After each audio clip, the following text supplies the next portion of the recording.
Oluvannyuma lwa poliisi n'ebitongole ebyenjawulo ng'era bibadde mu nsonga za Anita Among okuddamu okulumba amaka ga Anita Among ag'e Nakasero ku Mackinnon Road nga jjukira ate gye baasookera ne baba nga baakuba saaki ne bakola buli kimu ne banoonyereza okunoonyereza bwe kwaggwa okwatwala kumpi essaawa nga 24 ne bava eyo ne bagenda ekigo ne bava mu maka g'ekigo ne bagenda mu Parliament ku ofiisi ye ne bagenda maaso n'okuba nga baginoonyerezaako kakati oluvannyuma lw'okuba nti bazzeemu ne baddayo mu maka ga Anita Among gye baasookera ate ag'e Nakasero waliwo ebirala ebipya ebizuuliddwa ng'ate bino ebipya bitandise okutwaliramu n'abamu ku bantu abalala kakati wana abasinga obungi bagamba nti eno yandibanga diversion bw'ebeera nga diversion njagala okukutegeeza gwampuliriza era gwazaagoberera bw'ebeera nga diversion leka ebeerewo olw'ensonga erina ebintu bingi nnyo byetandise okuexposinga erina ebintu bingi nnyo byetandise okuleetera bannayuganda okutandika okufumiitiriza ate era erina ebintu bingi nnyo ebigenda okuzuulibwa nga newankubadde eyinza okulabika nga diversion naye ate gy'enaggwera egenda kuba erina bingi byebikudde era byenabeeyambyeko gwe nange ogenda maaso n'okuba nga obitegeera wetwogerera Asumani basaalirwa Medard Lubega Sseggona Mathias Mpuuga n'abamu ku babaka ba Parliament abalala wandyekanga nga nabo ensonga zino zibatwaliddemu awo ngenda kutuukawo wenjogerera era wenkoledde akatambi kano emmotoka 6 luxurious cars emmotoka ez'ebbeeyi 6 n'okusoba eza Anita Among zaakatwalibwa jjukira olunaku olwajjo nga bwe nkulaze ekifaananyi kino bazzeeyo ne banona ze baali baaleka kubanga jjukira mu maka g'e Nakasero emmotoka ezimu tezaatwalibwa amanyi alina basement wansi eyo ekola nga parking kati emmotoka ezimu mu maka g'e Nakasero tezasooka kutwalibwa basooka ne batwala bye batutte twala bibokisi nga bijjibwayo ebisinga obungi nga bigambibwa okuba nti bya ssente naye tebaatwala nnyo emmotoka basoose kujja mu maka g'ekigo ne bajjayo emmotoka eya Rolls Royce ne bajjayo n'emmotoka eya Range Rover ezo zaalabiddwako nga zitwalibwa n'ebintu ebiralalala era mu maka g'ekigo ne gazuulibwa nti galina ne bulletproof windows nti n'ekisenge kyennyini kiyinza okuba ekizibu ky'okuyitamu amasasi kakati awo ne tuvaawo kakati olunaku olwajjo bazzeemu ne bajja mu maka g'e Nakasero Mackinnon Road ge baasookeramu ng'akyagenda maaso n'okuteekebwa under house arrest ne bajjayo emmotoka 6 bank account kyakakasiddwa nti ziri freezed eziri international n'eziri local takyasobola kukola transaction yonna ono ateekeddwa mu kye tuyita house arrest mukadde kano era akyali mu kwate baawe Moses Magogo takkirizibwa kubeera ng'afuluma eggwanga erya Uganda nga bwe nakugamba nti passport ye n'ebirala ebimukkiriza okutambula byawambibwa wetwogerera nga Chris Obore omu ku babadde bakola naye ngenda nakuwa akatambi awo gye biggwera Chris Obore agambibwa okuba nti naye ali ku lisiti ey'abo bayinza okuba nga bino bigenda kubatwaliramu era ng'essaawa yonna yandibanga yali omu ku abo abayinza okukwatibwa Mathias Mpuuga Medard Lubega Sseggona Asumani basaalirwa bano nabo ebyabwe tebinnaba kubeera nga biggwa kubanga essaawa yonna olutambi lwandikyuka ne ludda wano kakati wuliriza eno emboozi egatta etya bano tebagenda kulutonda bagambibwa okuba nti tebagenda kulutonda singa bino bisigala nga bitambula bwe bityo kati nkuzaayo kemabega ekibiina kya National Unity Platform bwe mbaserabidde myaka gyali giyiseyise Mathias Mpuuga n'agobebwa mu kibiina ekya National Unity Platform era oluvannyuma lwa Mpuuga ono okugobebwa gwali ndooza gwali mwa 2024 awo ekibiina kya National Unity Platform ne kinaabira Mathias Mpuuga mu maaso ne bamutegeeza nti takyalina kifo wano ne bagenda maaso n'okuba nga ate bamukwata ku nkoona in fact n'agenda maaso n'okuba nga yeegoba olwa saga ezaaliwo gwagoberera era ng'ozoogoberera kubamu akafaananyi singa ekibiina kya National Unity Platform tekyalwanyisa Mathias Mpuuga era singa tekyalwanyisa kikolwa kya buli bwanguzi kye yali akoze nga saga zino ez'akawumbi akalamba n'obukadde 7 obukadde 5 Mathias Mpuuga bwe yafunako bwe yagabanako olowooza ssaawa zino singa ekibiina kya National Unity Platform erinnya lyakyo liri luddawa mu nsonga za Anita Among so Mathias Mpuuga ekibiina kya NUP okutuuka ne bamunaabira mu maaso nga bamaze okutegeera nti yalya enguzi ya bukadde 5 newankubadde nga ye yagezaako okulaba ng'abyegaana kigambibwa nti Mathias Mpuuga eyo ensonga eri connected ku bino era kyongedde okuba nga kizuulwa Chris Obore Thomas Tayebwa ono nga ye deputy we newankubadde nga ye yalekeddwa nkuleetedde bimu ku by'obugagga bwe obadde okimanyi nti Thomas Tayebwa akubiriza Parliament alina kye bayita Kampala Mega Mansion ngenda kubuulira ebalirwamu ssente mmeka alina kye bayita Mitoma Country Home ngenda kubuulira jjukira Thomas Tayebwa ono yazimbako chachi ebalirirwamu obuwumbi 3 obwa siringi za Uganda ezo ssente zikyali unexplained tezinnyonnyolwanga eza Thomas Tayebwa je yazimba mu church naye nga bino byonna bikomyewo oluvannyuma lwa saga eyanita Amongo. Kakati nkugambye saga eno ebintu byegenda maaso n'okubanga exposinga bweba diversion leka tugitambuze edivertinge naye ngegenda kuba edivertinga bulungi kubanga egenda kuba exposinga kano kabonero akalaga nti omuntu akoze ebyobugagga bino byonna mu myaka 5 gyamaze mu bifo ebinene abamaze mu bifo ebyo emyaka egisukka mu 40 bagenda kuba balinaki n'ebirala ebifaanana bwe bityo. Kakati byenkuleetedde mu mboozi eno naddala gwe amaze okubeera ng'osubscribinga bw'oba tonaba kuba ng'osubscribinga kikole tubeere nga tutambula ffenna nga bino bikyagenda mu maaso. Waliwo ensonga gye njagala okuba nga nkuwa ani Medard Lubega Sseggona ono Asumani basaalirwa Mathias Mpuuga n'erinnya lya Abubeka Kawalya lyawuliddwako mu nsonga za Anita Amongo.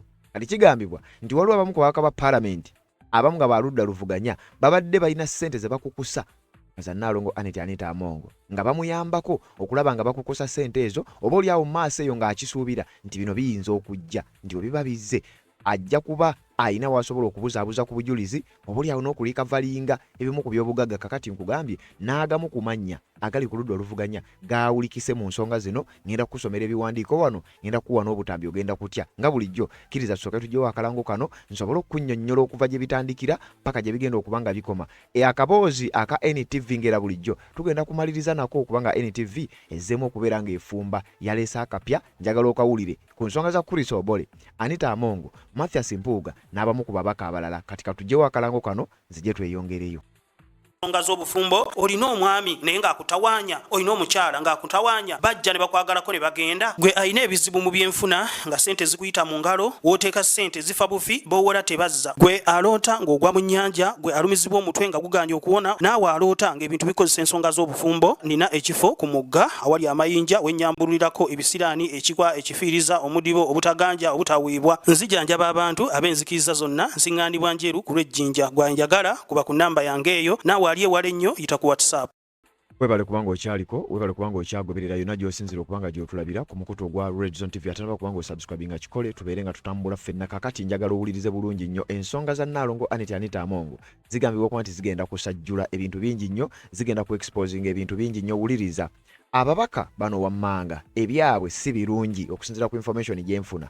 Mathias Mpuuga ono ye ng'ensonga za Service Award n'ebirala byonna nga bwe biteeberezebwa okuba nti bigenda kutambula, Mathias Mpuuga tali seefu era toyinza kumuwulira wantu wonna ng'ayogera ku nsonga za Anita Amongo ate nga si ye yekka. Tukyagenda mu maaso. Omubaka wa Parliament amanyiddwa nga Asumani basaalirwa ono naye njagala okutegeeza nti alina connections nnyingi nnyo ku nsonga za Anita Amongo era naye essaawa yonna teweewuunya nnyo nga naye bamugasse ku lisiti singa bino biba tebikomye wano. Kubanga jjukira nakugambye ensonga nnyingi nnyo ezaavuddeyo era nga Anita Amongo ono abasinga obungi abamanyi eby'omunda bagamba nti issue esinga obukulu yabadde ku lwakuba nti yandibanga yabadde yeegwanyiza entebe ennene. Wabula zino ensonga za corruption nazo tekiziggyako kuba nti weeziri era bwe baba nga bazigoberedde nga bwe ziteekeddwa okuba nga zigobererwa. Kati nkuleetedde lisiti ey'abamu ku bantu abagenda okuba nga bajja kukwatibwa oba bajja kubeera connected mu bino ate singa bitambula nga bwe bitambudde lisiti yandibanga ekyali nnene. Tugenda kusooka kuddayo kiki ekyabaddewo olunaku olwajjo mu maka ga Anita Amongo ag'e Nakasero. Olunaku olwajjo poliisi yazzeemu ogenda mu maaso n'okukolayo ekikwekweto era poliisi yazzeemu ne deployingayo n'ebaako emmotoka ze yatutte. In an ongoing high profile investigation, Uganda Police Force recovered an additional fleet of luxury vehicles from Nakasero residence of former Speaker Anita Amongo on Wednesday, May 20th, 2026. Olunaku olwajjo ekitongole kya poliisi bazzeeyo mu maka ga Anita Amongo ag'e Nakasero gye baatandikira ne bagenda maaso n'okuddamu okunoonyerezaayo era oluvannyuma lwa essaawa eziwererako ddala ze baamazeeyo emmotoka zaalabiddwako nga ziggyibwa wansi. Manyi omukyalo ono yazimba amaka waggulu compound wansi basement. Omukyalo ono alina basement nanga basement ye basement parking aparkingayo mamotoka. Kati emmotoka ziri ezibaddeko triple A1 triple A2 ezo muzijjukira ezo ze yagenda maaso n'okuba nga ayanjula ku Parliament nga bwe yazigula. N'emu ku mmotoka ezize etaliiko mannya ge eyo nayo yalabiddwako nga zonna ziggyibwa mu parking wansi eyo ne zigenda maaso n'okuba nga zitwalibwa era ekikwekweto ekyo kyakoleddwa olunaku olwajjo nga tetumanyi oba ekikwekweto kino kikoma wano oba kikyagenda mu maaso n'okubanga kigenda mu maaso. The operation executed by Joint Task Force comprising the Police Criminal Investigations Directorate (CID) and the state anti-corruption agencies began at dawn.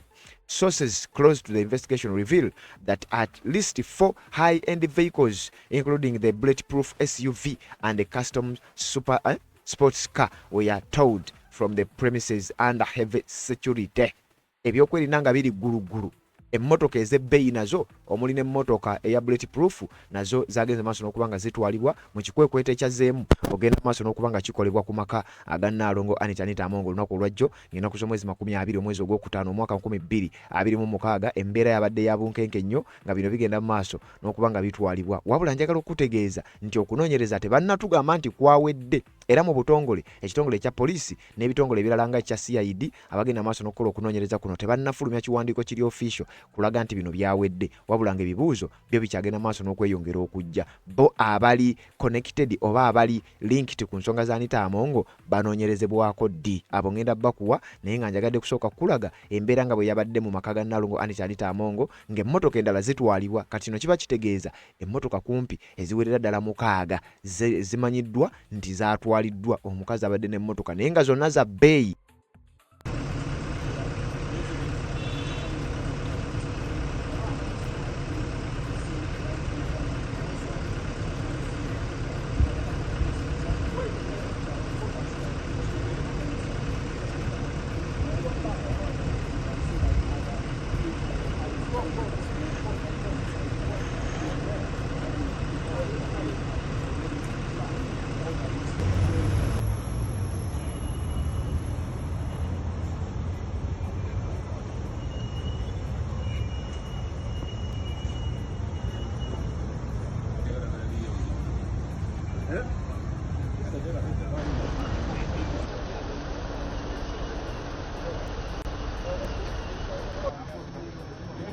Mukuru.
Yes, kakati embeera bwetyo bwe yabadde Nnaalongo Anita Amongo ng'ebintu bye oba ebyobugagga bye nga bigenda maaso n'okuba nga bitwalibwa era bw'atyo ng'embeera egenda maaso n'okuba nga ate emutabukako gwampuliriza ebyobugagga byatwaliddwa ate nga bikyagenda maaso n'okuba nga binoonyerezebwako. Kakati awo si ensonga etuleese, njagala kutuusa wano otegeere bulungi nnyo nkugambye ababaka ba paalamenti bangi ebibuuzo bikyebuuzibwa bo bagenda kuba nga banoonyerezebwako ddi era biki byo bye balina ebigambibwa okuba nti nabyo byandiba nga byafunibwa mu bumenyi bw'amateeka abo abali connected ku Anita Amongo nga kigambibwa nti ku ssente zino ezibadde zibbibwa oba ku nguzi ebadde ekolebwa. Buli kintu kyonna ekibadde kikolebwa wansi wa Anita Among abadde takikola yekka. Alina deputy speaker, alina mikwano gye nga bo bakwano be, personal friends, omuli Mathias Mpuuga ne Asumani basalirwa. Kati bwe babadde birabikanga obukwano gwe balina, wabula kakati oluvannyuma lw'okunoonyereza kuno bingi ebigenze mu maaso n'okuba nga bizuulwa. Wuliriza, nga sinaba kukunnyonnyola babaka bano na biki biyinza kubatuukako na butya bwe bayinza okuba nga boolekedde okukwatibwa, njogera ku Bampuuga n'abalala. Ngenda kusooka nkulage Anita Among ebimu ku bintu ebizze bimwogerwako. Wuliriza, jjukira bino gye byatandikira. Kyazuulwa nti Anita Among ono yali tannaba mu bufunze ng'alinga eyagaana okuddikira alinga ebyobugagga bye, okubeera ng'ensi ebimanyi nga bwe kiri mu mateeka nti omukungu wa gavumenti yenna kino kirina okuba nga kiba. Wabula Anita Among kino abadde teyakikola, kyokka nga kiri mu mateeka kirina okukolebwa. Era ndowooza ensonga lwaki IGG oba Inspector General of Government yavaayo n'annyonnyola lwaki bagenda kuba nga bakola okunoonyereza ku Nnaalongo Anita Among. Kakati awo nga tuvuddewo, ngenda kutwala nkubuulire wadde yagaana okubeera nga abidikira yalinga, waliwo ebisobodde okuba nga bimanyibwa. Ogenda kutya abantu balina ssente mu Uganda nga abalala baavu ate nga abalala bakaaba, waliwo abayina ssente n'obwana bwazo. Nnaalongo Anita Among ebimu ku bintu by'ayina ebitonotono nno bye tusobola okutegeerako kubanga yagaana obidikira yalinga okuvannyuma lwa bino byonna ebyo. Wuliriza, an exact comprehensive list of Anita Among's complete net worth, properties and specific bank account balances is not publicly available. Bino tusobola kubifuna kubanga ebimu yagaana obidikira yalinga, ebirala ne we yandibadde yabidikira yalinga bakama be bandibadde babimanyi. As a public official in Uganda, she is legally mandated to declare her income, assets and liabilities to the Inspectorate of Government IGG. However, these exact declaration files are treated as confidential. Biyinza okuba nga bizibu nnyo okubeera nga tubimanya newankubadde nga bizibu kati ffe. Nevertheless, tusobola okubaako bye tusobola okufuna oluvannyuma lwa investigations zino ezigenda maaso n'okuba nga zikolebwa. Kakati wuliriza, high-end vehicles, emmotoka ez'ebbeeyi. Mu mwaka guno mu mwezi ogwa May mwaka wa 2026, security forces basazeeko ne balumba amaka ga Anita Among oluvannyuma lw'ebigambo okutandika okutambula okuwulirwa nti waliwo emmotoka ya Rolls Royce Cullinan eya 2025 Anita Among gyagambibwa okuba nti yagituusiza mu ggwanga erya Uganda, era mu butongole emmotoka eyo neezuulwa nti yabadde yiye ate era yatuuse. Awo ne tutuukawo emmotoka eyo ebalirirwamu obuwumbi bwa byonna byonna ng'obigasse wamu ebalirirwamu obuwumbi bwa dola, obuwumbi bwa siringi za Uganda nga 4. Kwe emmotoka kwe tugatta emmotoka zino endala ezawambiddwa olunaku olwajjo ensonga lwaki nzikuleetedde, era ku eyo kwe tugatta ne ziri emmotoka ezakabi eza Benz ezayogerwako omukyalo na Anita Among zayakwa yalinga. Ku eyo kwe tugatta emmotoka ya Range Rover eno nayo nga yatwaliddwa okuggibwa mu maka ag'Ekigo mwagirabye nga bagenda maaso n'okugiteeka ku kabangali era nga bagitwala. Ku ebyo kwogatta ebyobugagga ebirala. Awo ne tuvaawo amaka g'e Nakasero located on Makinon Street in Kampala. Eno amaka ge it is her primary city residence gabalirirwamu akawumbi. Wuliriza, amaka ga Anita Among agali e Nakasero ago ge bagyemu ezo emmotoka ezasembyeyo ge balumba mu kusooka gabalirirwamu obukadde bwa dola 3.5 muzaawano amaka ga Anita Among gabalirirwamu obuwumbi 13 13 billion $13 billion Ugandan shillings, sente ez'eggwanga erya Uganda. Anita Among ge maka g'e Nakasero agamaka ge basooka okulumba, abasajja ge basooka okusalako ne bagenda maaso n'okubanga bakola house arrest, bwe batyo ne bagenda maaso n'okubanga baganoonyerezaako n'okunoonyereza ku bintu eby'ebbeeyi eby'obugagga byonna byagambibwa okuba nti byalina ebyekukumye mu maka ago g'ogenda maaso n'okubanga ate olengera amaka ago genda kugambye nti awo waggulu olabanga compound naye wansi basement eyo yewabadde emmotoka ezo ennyingi ennyo nga buli omu yeebuuza abadde azivuga ddi. Emmotoka ezo zisangibwa mu maka ago, zasangiddwa mu maka ago naye nga waggulu compound wansi basement. Kati agamaka ga bbeeyi era nkugambye gabalirirwamu obuwumbi bwa siringi za Uganda kumpi nga 13. Kyokka teweerabira ag'ebukedeya go gabalirirwamu obuwumbi twakugamba bulinga 20. Amaka ag'ebukedeya kati gano ge maka ge ag'omu kibuga Kampala era ge maka makulu wagenda maaso n'okubanga asula wagenda maaso n'okubanga abeera ne famire ye era waasinzira okgenda ku parliament abeere ng'akakkalabya emirimu gy'eggwanga. Amaka ago gagambibwa okuba nti ga bbeeyi nnyo n'okusinga bw'obadde olowooza. Obuwumbi bwa siringi za Uganda nga 13 bwawemmentebwa ng'amaka ago gagenda maaso n'okubanga gateekebwawo Nnaalongo Anita Amongo asobole okgenda maaso n'okubanga yeeyagaliramu. Kakati wenjogerera ebyo bitandise okgenda maaso n'okubanga bizuulwa mpola kyokka jjukira ayina n'ag'ekigo. Wuliriza, amaka g'e Bukedeya Rural Mansion and Investments. Wuliriza, omukyalo ono ayina amaka e Bukedeya ag'ebbeeyi ge nkugambye, gano nago twakutegeeza gabalirirwamu obukadde 20 obuwumbi 20, more than 20 billion Ugandan shillings. Kyokka ng'era Bukedeya ayinayo Bukedeya Teaching Hospital, ayinayo eddwaliro. Bukedeya ayinayo essomero oba amasomero, ayinayo ne sports park. Era Bukedeya nga kigambibwa okuba nti amaka gokka ag'e Bukedeya gabalirirwamu obuwumbi 20 ate okusinga ne ku maka ag'omu kibuga Kampala. Kakati eyo nayo ensonga ne zigenda maaso n'okubanga ate zitabuka. Wuliriza, ayina amaka amalala mu kibuga Kampala oba mu bitundu ebiriraanye Kampala. Ayina amaka ag'e Mutungo Kigo ge twakugambyeko, gano gyabadde yatereka emmotoka ye ya Rolls Royce. Mu maka gano ag'ekigo kigambibwa okuba nti agamaka g'olaba seminti eyakozesebwa, enkokoto eyakozesebwa, agamaka mbu kizibu nnyo era wandyesanga nga n'essasi teriyitamu ngamba mu bisenge, kubanga zendabirwamu zakakasiddwa nti ziri bulletproof, teziyitamu masasi. Yabadde akweka ki nti bagenze okutuuka ku nnyumba nga ne concrete kugamba enkokoto gye baakozesa yeekanze, abasajja bagyekanze ne bagamba omukazi ono abadde azimba kiki. Alleged UK properties, obadde okimanyi nti Anita Amongo yandibanga alina n'ebyobugagga mu ggwanga erya United Kingdom, era nga bino byabadde byogerwako era nga gye buvuddeko. Jjukira waliwo oluvannyuma lwa sanctions ezaamuteekebwako. Anita Amongo yeegaana kubanga mu sanctions ezo mwalimu kye bayita asset freezes, nga kiraga nti alina amaka oba alina ebyobugagga ebiri mu mawanga agaamuteekako envumbo. Oluvannyuma lwa Anita Amongo okubyegaana, twagenda okukola okunoonyereza ng'ebimu bigambibwa okuba nti gye biri. Allegedly, the United Kingdom government imposed sanctions freezing her assets. Government ya America ya Bungereza government ya UK bwe yali emuteekako envumbo, waliko kye bayita asset freeze, ebyobugagga okubanga byakwatibwa. Following reports that she owned real estate in London. Oluvannyuma lw'okubeera nti amawulire gafuluma nti alina real estate mu kibuga London, newankubadde nga yabyegaana n'agamba ye tebiriiyo, njagala okutegeeza kyazuulwa nti omukyalo ono owninga ennyumba oba amayumba mu kibuga London. Omukyalo ono alina properties, alina ne assets mu ggwanga lya UK ennyingi ennyo ezigenda maaso n'okuba nga zitambula.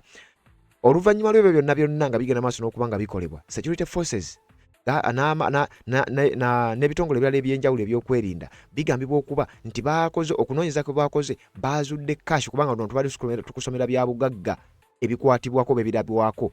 Kakati kigambibwa nti baazudde cash, sente enkalu nga za siringi za Uganda ebizika eby'etaano. Baazudde sente eziri printed mu za $, ne sente eza British pound, kyokka era baamuzudde n'ebimu ku bisawo bya sente eza euro. Kakati ekibuuzo kyebuuzibwa, fine, Anita Amongo bino byonna bimwogeddwako, bino byonna bitambula, naye Anita Amongo abadde takola yekka. Anita Amongo abadde alina deputy we, ye lwaki tabuulirizibwako? Okumanya zino ensonga zikyali complicated nnyo ate nga zikyawanvuwa. Abamu ku bantu abali connected mu nsonga zino nabe akaabwe essaawa yonna kandibanga kagenda kuggwamu. Thomas Tayebwa ye alinga eyasonyiyiddwa era yalabiddwako nga muhoza azzeemu okumwenda osinga, ye agenda kukomawo nga deputy speaker. Then Jacob Oboth ndoza ku luno yagenda okubeera nga mukama we, naye okusinza ku bamanyi eby'omunda bagamba nti Thomas Tayebwa eno yabadde nga excuse eyamuweereddwa oba kwabadde nga kumusonyiwa mu njogera ennyangu. Kati oluvannyuma lw'okusonyiyibwa Thomas Tayebwa kigambibwa okuba nti ye munnange n'abanga eyejjeerezeddwa, naye ate nga naye bakama be kigambibwa okuba nti bakimanyi nti naye alinayo ebimu ku byobugagga ebikyaliko question mark, newankubadde nga baamulese agende maaso n'okuba nga ye asigala. Ekintu ekyalese ebibuuzo ebingi nnyo mu nsonga zino. Njagala okutegeeza nti Anita Amongo tali yekka. Okuddako ku Thomas Tayebwa, wulira nga tukyatambula mpola mpola. Kigambibwa nti ono naye newankubadde nga ye tateekeddwa nnyo ku ntandaalo nga n'ebyobugagga bye ebimu bikyali byakyama tebyogeddwa era tebinnaleetebwa nti olw'okuba munnaaye ye ayinza okuba ng'ali excused kwegamba ng'alinga asonyiyiddwa mu njogera ennyangu. Thomas Tayebwa naye yennyini alina ebyobugagga ebigambibwa okuba nti bikyayogeza abantu obwama era nga naye abadde akola wamu ne Nnaalongo Anita Amongo nga naye ebibye newankubadde tebannamussa ku ntandaalo tebinnaggwa. Nina wano lisiti wensobola okutetenkanya okulaba nga nfunayo ebimu ku bitonotono ebyogerwako newankubadde nga bino byengenda okuwa si bye byenkomeredde era si byebyo byokka ebitadde Thomas Tayebwa naye okubeera nga yandiba oba mu gavumenti ejja oba mu biseera ki naye yandiba nga ajja kuteekebwako ku ntandaalo. Uliriza, Kampala Mega Mansion. Thomas Tayebwa alina amaka mu kibuga Kampala owuninga kye bayita ultra luxury primary residence in Kampala. Mu kibuga Kampala alina amaka ag'ebbeeyi agatuuka okwatractinga public and media attention gye buvuddeko nga gano nago gabalirwamu billions and billions of dollar. Maka ga deputy speaker owa parliament amanyiddwa nga Thomas Tayebwa. Amaka ag'omu kibuga nago gagambibwa okuba nti galeeta ebibuuzo bingi nnyo eri bannayuganda nga beebuuza omusajja ono gano amaka yagajjawa nga deputy speaker, gana amaka abadde akikola atya okubeera n'amaka agafaanana bwe gati kubanga amaka ge ga bbeeyi, amaka manene gabalirwamu obuwumbi n'obuwumbi era obutayawukanako nnyo n'ensonga za Nnaalongo Anita Amongo. Kakati Thomas Tayebwa deputy speaker naye newankubadde yasonyiyiziddwamu akatonotono n'ebibye tebinnaggwa. Ojja kuwulira ffe weetuli. Ayina amaka emitooma. Amaka gano galiko gagamba nti galiko bedrooms 10. Amaka aga gali emitooma. Omusajja ono amaka gali emitooma gagambibwa okuba nti nago gabalirirwamu obuwumbi ate nga businga kwaga amaka agali mu kibuga.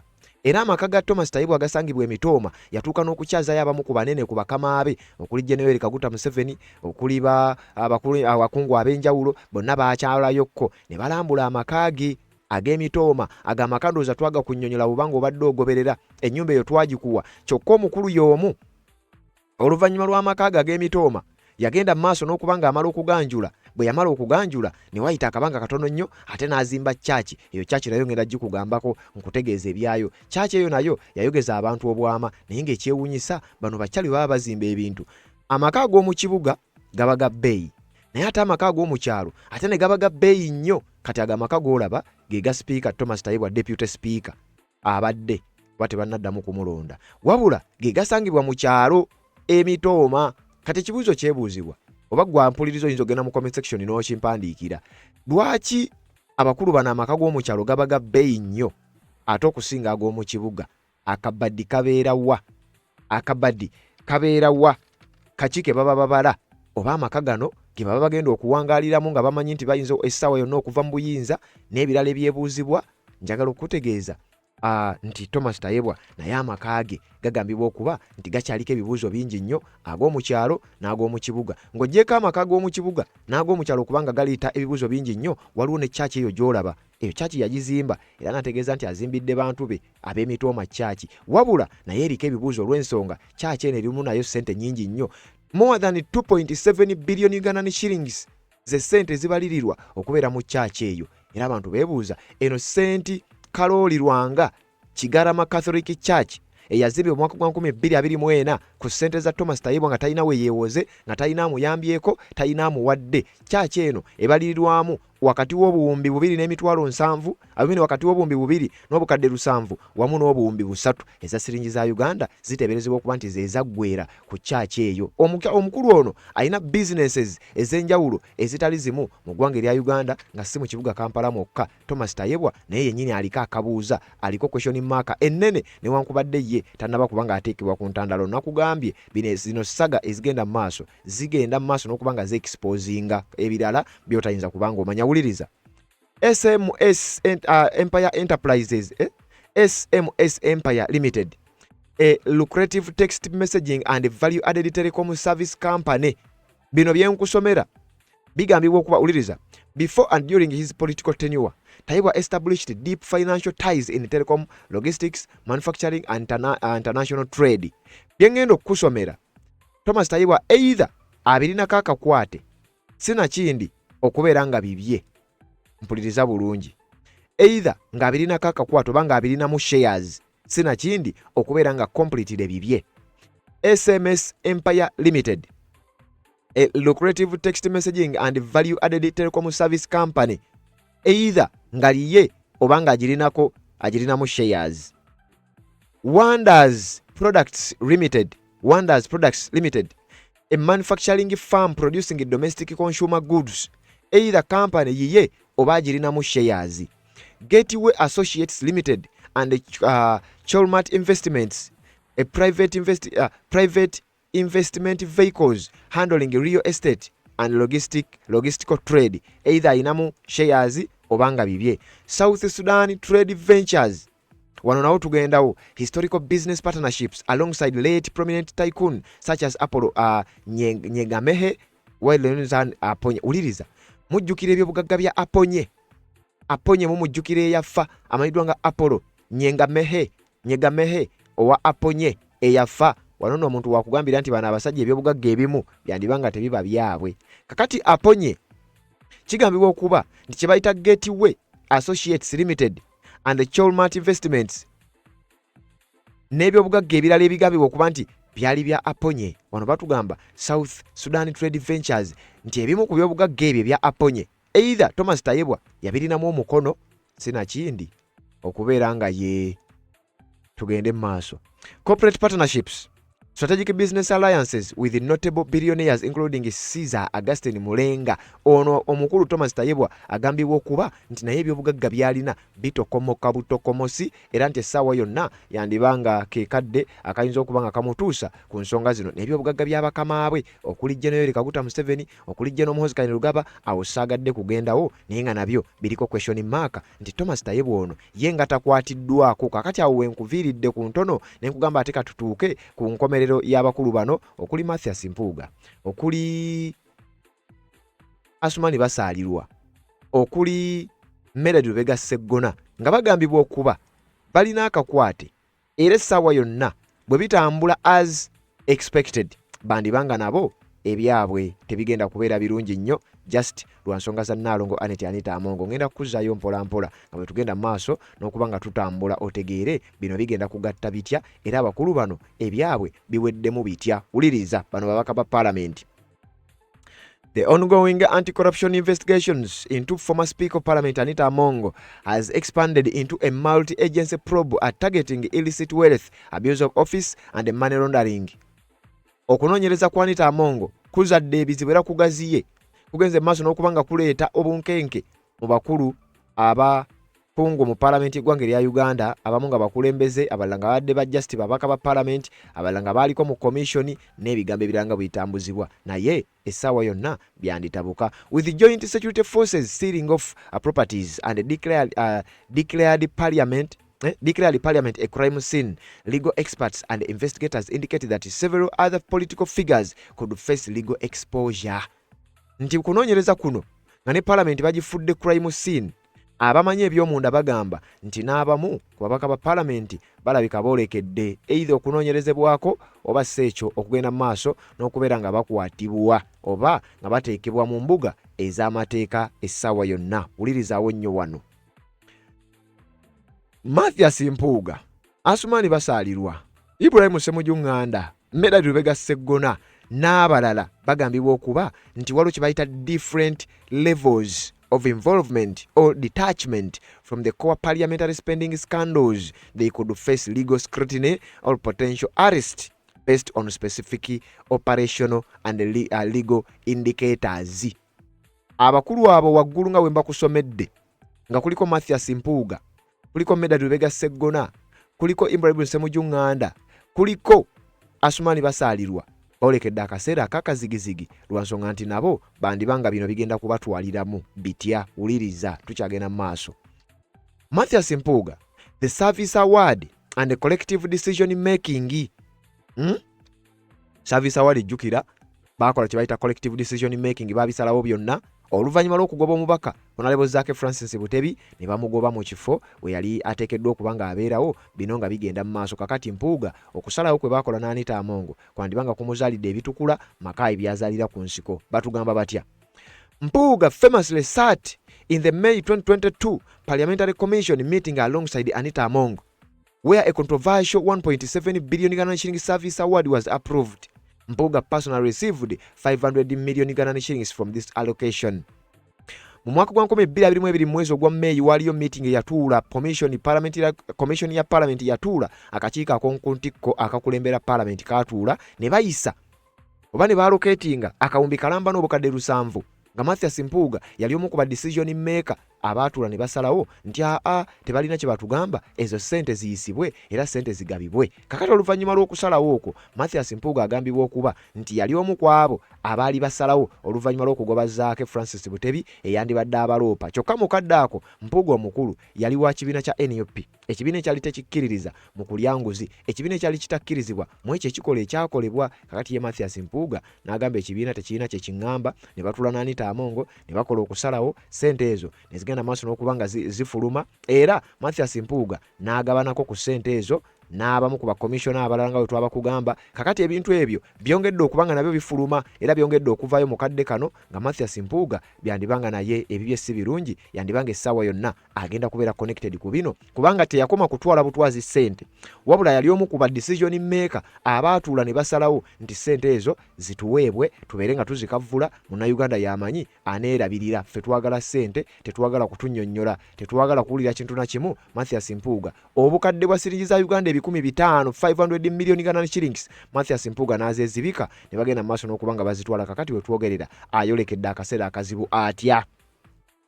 Because state detectives are raiding parliament to secure financial minutes, vouchers and procurement traits, Mpuuga could be arrested under the Anti-Corruption Act for abuse of office and Section 11 of the Leadership Code Act regarding a conflict of interest. Otegedde nti Mpuuga yandibanga akwatibwa, yandikwatibwa essaawa yonna. Wansi ew'amateeka omuli Anti-Corruption Act basobola okumuvunaana abuse of office, wansi wa kawairo Section 11 of the Leadership Code Act Mathias Mpuuga ayinza okuba nga ayolekedde okukwatibwa essaawa yonna. Taking financial awards approved by a board they sit on constitutes a conflict of interest, making him vulnerable to prosecution if the Inspectorate of Government treats the entire board decision as an illegal syndicate. Okategedde Mathias Mpuuga essaawa yonna ebibye si birungi, yandibanga agenda kukwatibwa singa bino bigenda maaso. Wuliriza, ng'oggyeko ekyokukwata ssente n'azirya, ng'oggyeko ekyokuba nti yalya ssente, kigambibwa era kitegeerekeka nti Mathias Mpuuga ayolekedde akaseera ak'akazigizigi olw'ensonga n'okutuula obutuuzi ku boodi oba ku lukiiko commission eyatuula n'esalawo, ekyo kyokka kyokka kimusibya. Era Mathias Mpuuga ekyo kyokka kyokka ogwo musango gumu, kuno oba ogenda gattako omulala ogw'okulya ssente. Naye n'okutuula obutuuzi ku kakiiko akasalawo ssente ezo zigabibwe, jjukira kulumba parliament, kitegeeza obujulizi bwonna minutes zaafuniddwa ezaali mu meeting eyo ey'omwezi gw'okutaano omwaka gwa 2022. Meetings zaatwaliddwa, minutes zaatwaliddwa. Kati mu nteeseganya ezo ba mu meeting eyo eyatuula, singa batuuka ne baga nti board commission eyatuula mu kakiiko kano abaatuula ne basalawo ssente, Mathias Mpuuga tasobola kuwona. Kati wano we kiba kigenda okugaziira kitwaliremu Nabbanja bw'abanga yalimu, kubanga Prime Minister alina okubaamu, kitwaliremu bakomishona bali abasatu abaalimu kubanga balina kuba bana nejo Zaake baamufulumya. Kakati abo abasatu Solomon Silwanyi, Prosa Kampulira ne Esther Foyochani baba bagenda nabo kukwatibwa. Mathias Mpuuga ebibye si birungi yadde eddakiika n'emu, essaawa yonna wandiwuliranga ekitimba kitandise okuba nga kigaziwa n'okutuukako w'obadde tonaba kubanga olowooza. Waliwo omukulu ono amanyiddwa nga Asumani Basaalirwa. While ono newankwadde ndiye ayinza okubala nga ebitaliimu nnyo, naye wuliriza, Basaalirwa acted as a key defender of the parliamentary payouts, legally challenging efforts to censure the commissioners. He argued that the payouts were internal parliamentary matters and that challenging them amounted to contempt of court. Asumani Basaalirwa ono yawulirwa nnyo ng'awolereza ekikolwa ky'okwegabira ssente kino, era envuvumo ne zitandika nti naye yennyini okuwolereza kuno yandibanga yali yaweebwayo kasente. Asumani Basalirwa ne kizuulwa nti naye ensonga zino yandibanga azirimu era saga eno ekonekitinga ku bino. Era ssaawa yonna naye akyasobola okuba ng'anoonyerezebwako bye tubadde tetumanyi ne bizuulibwa kubanga minutes zaatwaliddwa. If ongoing forensic audits of the Speaker's office reveal that separate legal and advisory fees were irregularly channeled to MPs who provided legal protection or consultancy services, Basalirwa could face charges. Uliriza. Obadde okimanyi nti zino ensonga bwe zaatwajjukira Ssennyonyi n'ababaka abalala bajja ne basayininga petition eyali ereeteddwa omubaka Theodore Ssekikubo nga bawakanya okuwa ssente z'omuwi w'omusolo nga baziwa abakulu bano Mathias Mpuuga ne bannaabwe. Kakati kigambibwa nti ono Asumani Basalirwa engeri gy'ali munnamateeka obadde okimanyi nti ensonga ye yali baakawaazo oba ye yali defender w'ebintu ebyo era si kubidefendinga mu mawulire mwokka wabula in legal sector. Ono ye yali munnamateeka yayimirira okulaba ng'awolereza kino kyokka jjukirwa munnamateeka yenna okubaako ensonga gy'awolereza alina okubaako akasente kaaweereddwa kubanga abeera ku mulimu. Kati Asumani Basalirwa kirowoozebwa era kigambye okusinziira ku nvuuvuumo yandibanga yasasulwa okgenda mu maaso n'okuba ng'alwanirira kino wabula bwe kibanga bwe kityo bwe kiri nti yasasulwa naye akake kaba kaweddemu kubanga batugambye bagenda kukola okunoonyereza okusinziira kubeera nti minutes zaatwaliddwa ne records zonna zaatwaliddwa. Asumani Basalirwa ayolekedde okubanga naye yandigwa mu kawunyemu kubanga singa kizuulibwa nti waliwo ssente zaakyanolingibwa either okuva ku akawunti ya Parliament nga zigenda ewa Asumani Basalirwa oba ne kampani gy'akola nayo oba okuva ewa Anita Amongo direct nga zigenda ewa Asumani Basalirwa okubaako ensonga za defendinga kitegeerekese nti Asumani Basalirwa naye essaawa yonna abeera tawona. If is found to have had any involvement in drafting or facilitating irregular disbursement through the Public Accounts Committee where he served as a vice chairperson, investigators could rope him in under conspiracy to defraud or abetting abuse of office. Era emisango egirimu abuse of office oba okozesa obubi office Asumani Basalirwa naye giyinza okuba nga gimutwalira mujjukira ayina ne issue endala gy'ayolekedde okuba nga afaafagana nayo atuula ku kakiiko ka Public Accounts Committee abadde atuulako nga vice chairperson w'akakiiko ako kyokka nga akakiiko ako nako kagambibwa okuba nti kabadde kalina omulimu gwe kakola mu nsonga era ezo. Kakati akakiiko ako kigambibwa okuba nti okukatuulako obutuuzi waliwo ebisalibwawo oba ebyasalibwawo nga singa azuulibwa nti naye yabirimunamu omukono Asumani Basalirwa agenda kuba yegatta ku bantu nga Mathias Mpuuga nga bwe nkugambye naye okubeera nga tagenda kusimattuka singa ebintu ebyo bitambula ne bitambula bwe bityo paka gye binaggweera. Bano bonna obadde ng'owulira nga boogeza olulimi olunanaagira bwe kituuka ku nsonga z'enkyukakyuka era bano nga bwe mba kugamba baagaana n'okukwatagana ne Robert Kyagulanyi Ssentamu mu bintu ebisinga obungi ndowooza olw'okuba yali alwanyisa bakama baabwe. Waliwo omukulu ono Medard Lubega Sseggona yabiyingiriramuwa ono abadde voko nnyo ku nsonga za anti-corruption legacy kwegamba anti-corruption n'ebintu ebifaananawo ebityo wabula wuliriza. Medard Lubega Sseggona served as the chairperson of the Public Accounts Committee during the timeline when the many of these controversial expenditures occurred. He is also a close political ally of Mpuuga with the opposition.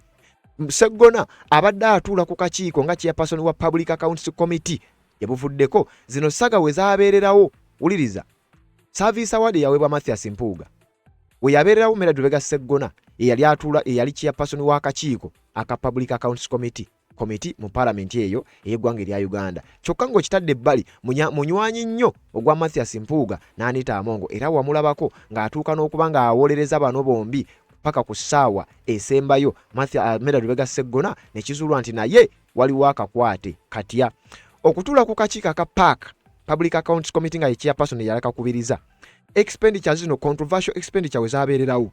Medard Lubega Sseggona kitegeeza either alina kyamanyi alina bye yasayininga oba alina kyonna kye yakola ku ssente z'okuba nga zifuluma newankubadde nga ye teyalabikira mu abo abaazifuna nga kirowoozebwa bw'aba nga alina kyamanyi oba nga alina kye yasayininga kitegeeza ku kasente ako yandiba nga yagabanako.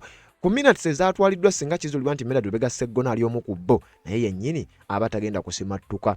If the Joint Security Task Force establishes that the Public Accounts Committee deliberately overlooked or cleared flagged financial anomalies regarding the Speaker's office budget, Sseggona could be investigated for neglect of duty or misprision of a felony.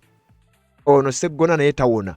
Okunoonyereza kukyagenda mu maaso. Kakati ate ye Ssemujju Nganda ebibye biralamu kigambibwa okuba nti Ssemujju Nganda ono munnange waliwo lisiti eyafuluma ng'eraga Ssemujju Nganda abadde abeera facilitated. Nalongo Anita Amongo mbw alina ssente nga ye omuntu z'abadde afacilitatinga Ssemujju Nganda. No wanda Ssemujju Nganda abadde nga ayogera ku fulo ya Parliament ng'ababaka abalala ne baba bamma omukisa b'opposition.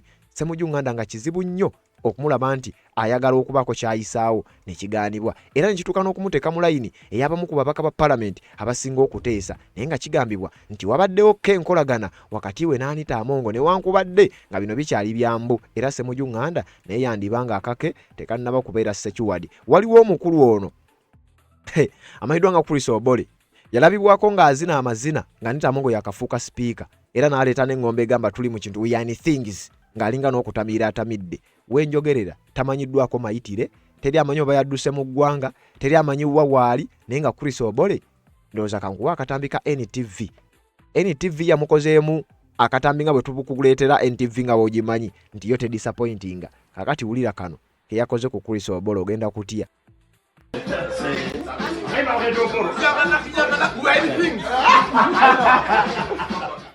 Emyaka 5 emabega Anita Amongo ng'amaze okulya obwa sipiika, omu ku basinga okubibya ng'alinga yalidde ekifo ekyo yali Chris Obole.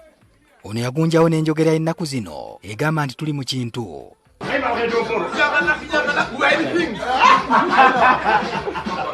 Ekyamazima awatali kuwannaanya ono abadde mu bintu. Omwaka oguwedde ekibiina kya NRM bwe kyalangirira Anita Amongo nti yayiseewo nga tavuganyiziddwa ku kifo ky'omubaka omukyalo owa Bukedeya, Obole yatyabula amazina katono gamuggwe mu kiwato n'atuuka n'okweziringula mu ttaka olw'essanyu. Yalinga alabye ku ndaba kuki era essanyu lye lyabunyisibwa ku mikutu emigattabantu.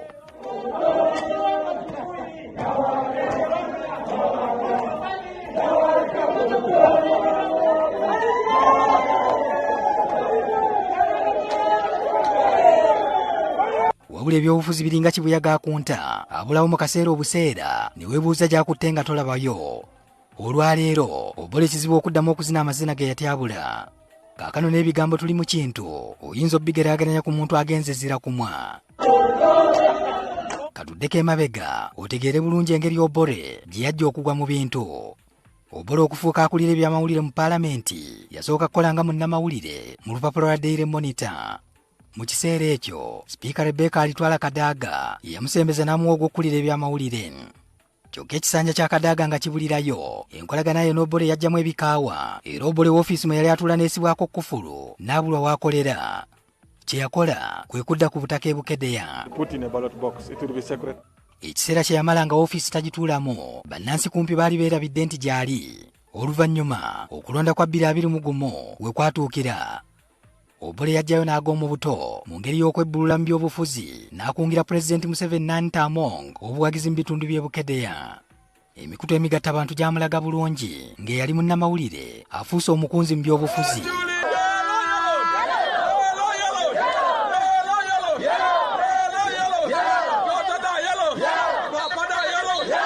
Omukisa nga bwe gutajja lumu, bannabyabufuzi bonna be yakungira obuwagizi baawangula. Olutalo lw'obwa sipiika ate awo nawo we lwajjira. Kadaga yawangula omugenzi Jacob Oulanyah, ate Anita Amongo n'afuuka omumyuka w'Oulanyah n'oluvannyuma n'afuuka sipiika omujjuvu oluvannyuma lw'okufa kw'Oulanyah. Wano Obole yawulira nga kisalidde mu ntamu ng'eyasibirwa ebweru mu woofiisi alaba akomeddewo mu maanyi. Awo yajja n'enjogera ey'okugwa mu bintu n'akatambi ne katambuzibwa ng'akinyweza.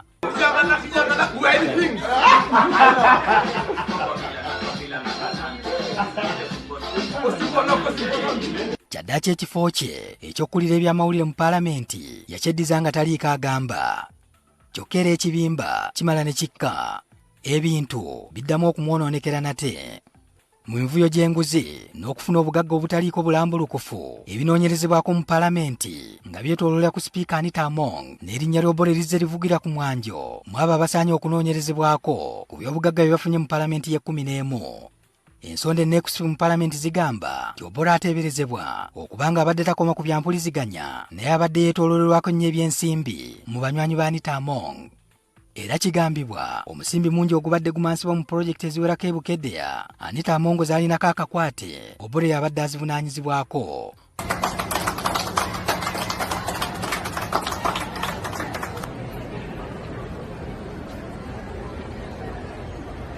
Obore agambibwa okuba nti abadde alina obuyinza obuwerako mu paalamenti nga n'ensako gy'afuna ekubisa mu eyo efunibwa ababaka abali ku bukiiko bwa paalamenti.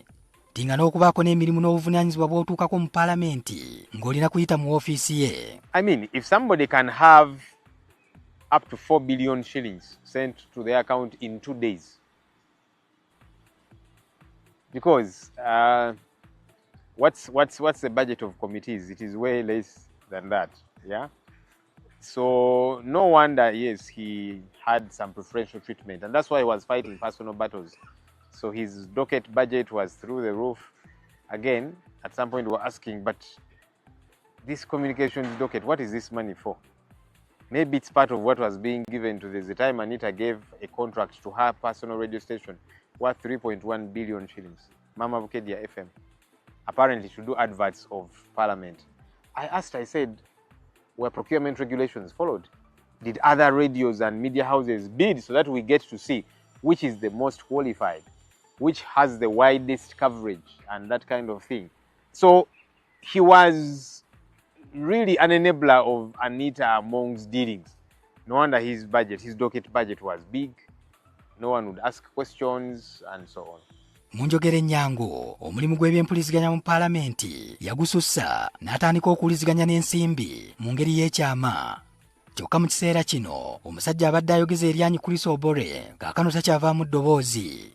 Tugezezzaako okumuwuliza ku nsonga zino ng'amasimu gaagamanyiddwa gonna tegaliiko nga ne gyali tewamanyiddwa. The telephone number you have called is not available at the moment. Please try again later. Abadde ali mu kintu alabika ng'eyavudde mu bintu.